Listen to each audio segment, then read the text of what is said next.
Oh, no worries. They agreed to practice.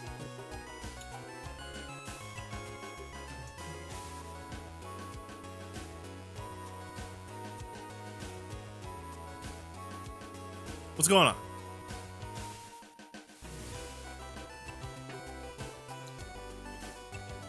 So in the game Team Fortress 2, there's this map called Swiftwater. And for people that don't play Team Fortress 2, the goal of the game, well, depends, on the different types of game modes. You're capturing flags, taking over a hill, or pushing a bomb to the end of a train track and watching it go kaboom. In Swiftwater's case, you are pushing that bomb on a train track, and as the blue team pushes, the red team tries to stop that bomb. And you have to go through multiple points. On the first point of Swiftwater, there's this interesting trench, and my good friend Acquiring Dads has been playing a lot of TF2 with me, and we actually were talking about the trench last night. And it's just such a good, well-designed. It's such a good, well-designed part of the first point, and just good map design because it's always there. It's used. You probably see 1 to 2 players in there on average per round, especially usually like let's say Uncle Topia Chicago 1 as the control group here. Which that'd be quite the control group. That server tends to have a lot of medium to top level players, mid to top level players on average. And what's interesting is when you get in the trench, unless you are a class that can explosive jump and rocket jump, or double jump with. Sometimes you might need a boost if you're not well rehearsed. With Scout, there are quite a few classes that just get stuck, and it's if I don't have certain flare guns or the thermal thruster as pyro, I'll get stuck there too. And usually you often don't go down there unless you're pursuing a target. And so when you do get down there, it's interesting, kind of like game. It's both an interesting game theory and kind of a psychological mix-up, where you're like, I'm in this trench. They technically most of my opponents on average have the high ground, and the only way to get back to the battle is to walk all the way to the back of the trench. Which, if you're on the blue team, you're walking towards more of enemy territory. On average, and so. But if you don't go to the end, you'll just be in that trench for the rest of the game until you die, or that's about it. And so what's interesting is even after years of playing on that map, that trench is still there and you could still get caught there. But I've noticed that obviously most people do adjust accordingly. Like, okay, let's start trekking out, let's adjust accordingly. How can I use this to my advantage? Oh, I could technically shoot from the trench. Yeah, I could shoot a flare from there. Try to use it to my advantage, tactfully. But in the real world, some people don't realize they're in that kind of trench, and they don't realize that they're going to have to, backpedal a bit. And I think that it can be tough, and it's one of those discussions, and what I'm talking about is the sunk cost fallacy. I'm thinking about TF2 players that basically, especially on the server I mainly play on, they're all accustomed to that trench unless they're brand new. And in life, whether you're at the blackjack table, or you're thinking that, oh, finally my band that I'm nostalgia blind for is gonna make a killer album this time, but they might not be doing good sales, for a decade. The sunk cost fallacy is something that, unfortunately, I think a lot of people aren't aware of. In fact, that can be to the benefit of others, whether it can be that casino or it could be that band's trying to bank off of nostalgia. And so it's interesting when you apply the sunk cost fallacy for someone that knows about it and someone that doesn't. because, I mean, you look at like top level poker, and a lot of those experienced players, they know how to get out of those trenches. In fact, sometimes those poker players purposely get in to the trench to kind of bait out, arrogant players that overextend with like bigger bets. And then, look, they have an ace and a king. Oh, two of a kind. They just won from the trench, big time. You could probably make a giant strip of coffee shops and delis and diners right in that trench. And then you have, people that, when they aren't knowledgeable about the sunk cost fallacy, and their egos come into play, denial comes into play. They're just like, they don't want to admit that they could possibly be incorrect about something, because the fallacy is aligned with time, and I've put so much time and effort in this, there's no way I could be wrong.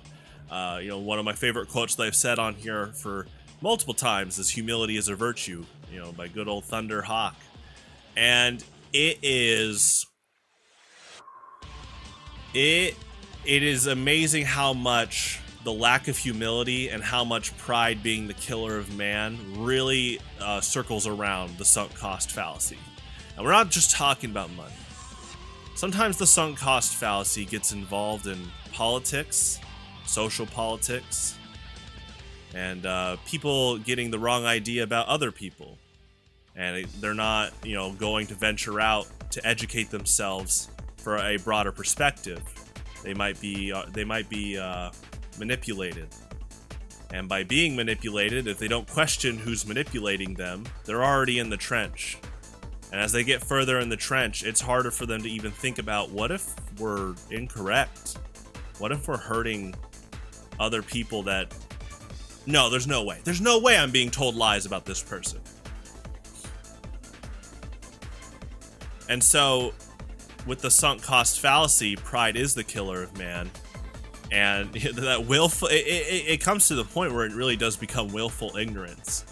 And in the TF2 standpoint, it is like kind of watching a scout that doesn't even know how to double jump in the trench, not wanting to admit to run the other way. You're just like, oh, do we even shoot at him? That's kind of entertaining. Hold on. And I really am grateful that I took Intro to Philosophy during my Associates in Arts degree path at Metropolitan Community College, because they covered something that I love called the principle of charity. And it's the case where you don't argue for the sake of winning. You argue for the sake of both sides hopefully being further educated to discover more of the truth. And so when you're in the sunk cost fallacy and you're not wanting to admit that you could be wrong, again, your own pride is getting in the way from, what could be a better truth and what could be a better understanding about who or what's being lied to you about. And, by broadening your perspective and being able to understand that it's okay to ask questions. It's okay to look further into who's the one making claims and understanding, maybe this person is a liar. Maybe this person isn't as good as they thought they were. Maybe this person wants to control me in the trench. And so being able to admit that whether again you are at the poker table or being lied to in life, and the sunk cost fallacy is either a few seconds in the game or multiple decades. Being able to say, I think there's some things wrong here, is a big test of character. It's a big test of strength. That's the big leap. And unfortunately, there are people that are scared to be wrong. And, the sunk cost fallacy really kicks in there.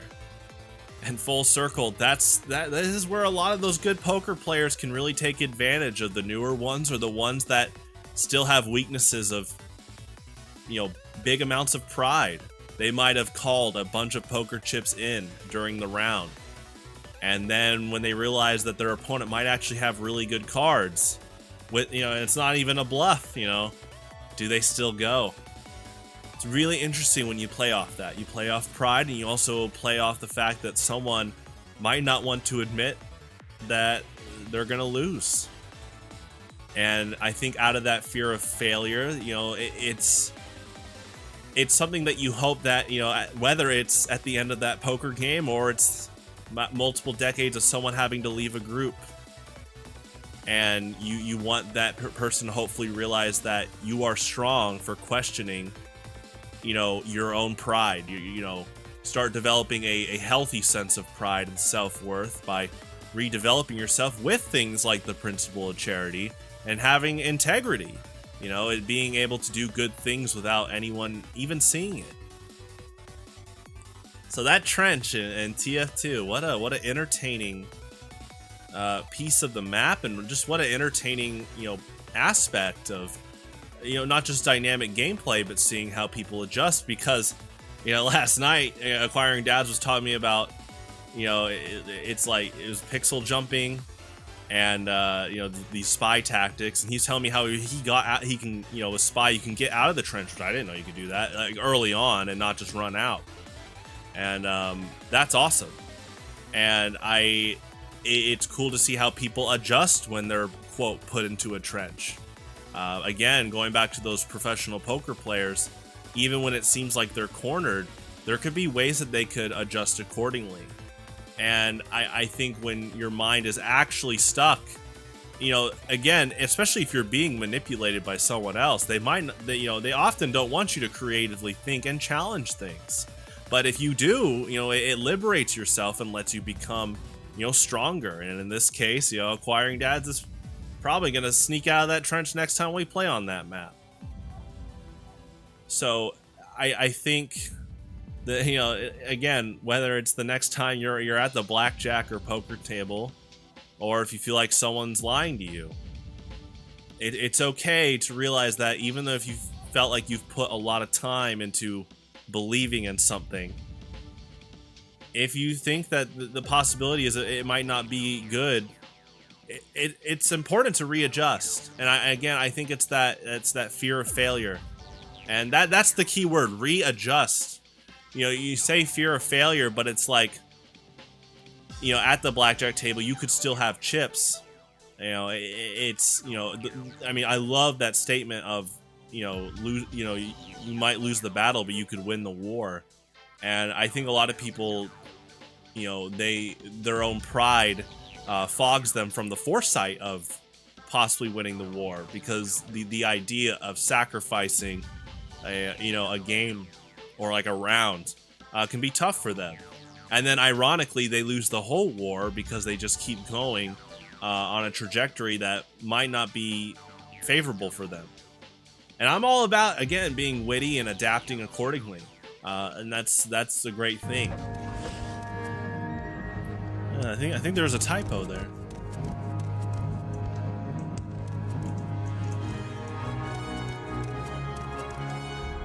Oh, he's sliding. All right, I gotta go even further down there. Oh, okay. Are you reflecting on your life? Yeah. Can I sit? How's it going? You don't want to fight? I think that's sounds like a great plan. There's a lot of great things in your life ahead of you. Keep at it. All right, I'll see you around. Thing. It's with the sunk cost fallacy that you just have to recognize, you know, again, tactfully against your opponents when they might be stuck in there, and you could take advantage of that. And then for just good people in general, you want to give a helping hand and help them realize, okay, what can you use with the resources you still have? And are you willing to sacrifice? It's an interesting angle, and it's a really interesting just fallacy in general. When it does, you know, it definitely aligns with, you know, pride and it can test that human spirit, because it's interesting that you can be someone that doesn't give up, and it's okay to lose. If you lose and learn from it, that's not failure. And, the sunk cost fallacy really dials into people that are just utterly afraid of losing. They're afraid of looking weak. They're afraid of looking powerless. They're afraid to admit that they're being duped. I love Mondays.